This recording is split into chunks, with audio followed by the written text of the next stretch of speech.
Well, it's time to talk about the Samsung Galaxy A31. And, you know, I like it. I think you'll probably like it too. So we're going to kick this video off. Let's go.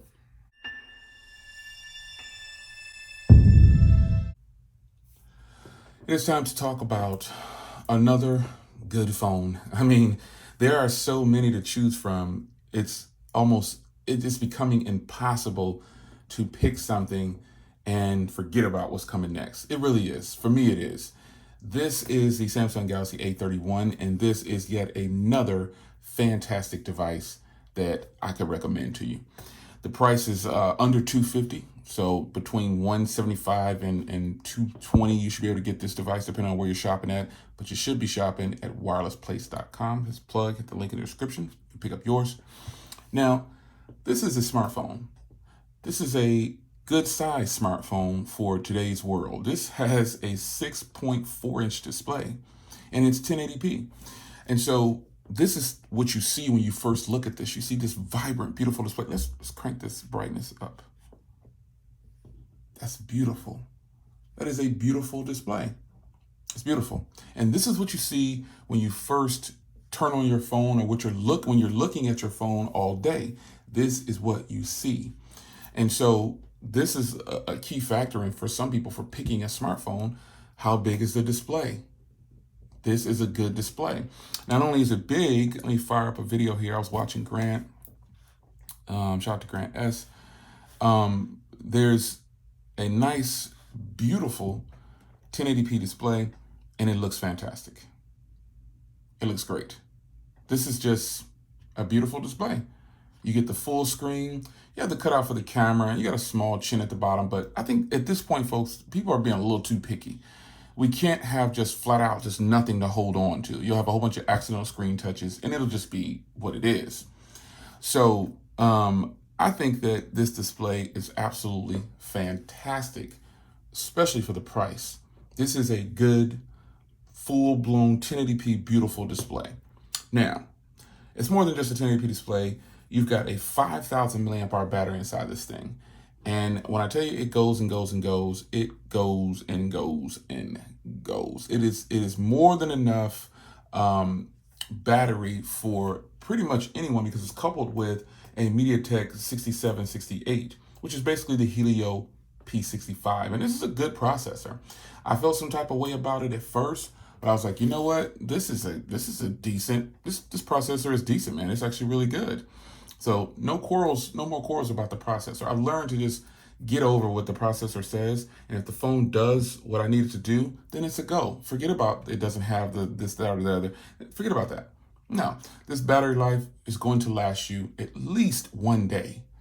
I mean, on the low side, you'll have to stay on this phone gaming or just doing something 24/7 for it to die within a 24-hour window. I just don't see it happening.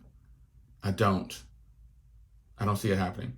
Now, another plus about these phones that are coming out later on, like right now, where we are in the world, is they're shipping with some of the latest software. So this has Android 10, and it also has One UI 2.0. Now, we know 2.1 is out, but you can't really tell the difference. There's small tweaks here and there, but this device is right on point with any other device that you'll get that has Samsung One UI on it. This one will be fine. It's fast, it's fluid, no problems whatsoever. You should be fine.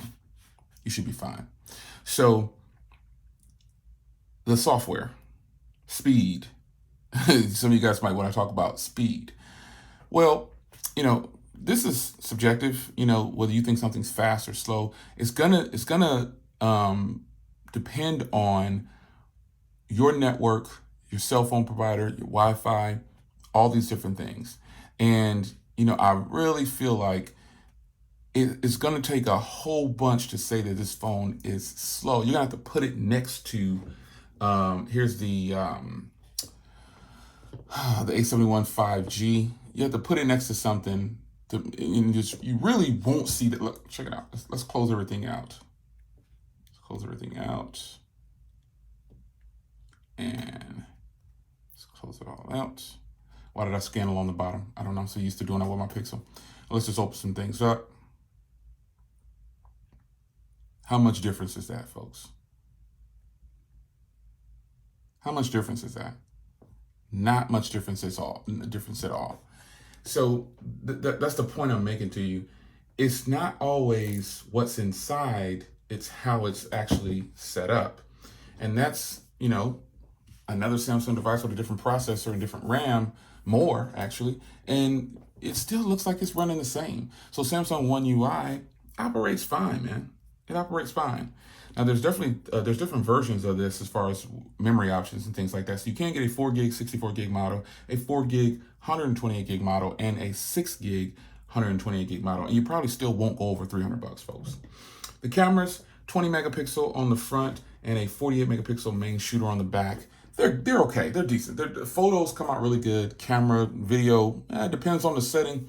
It's going to be good, and that's about how I can sell that to you, I guess. But folks, overall, let me wipe it off because this beautiful blue.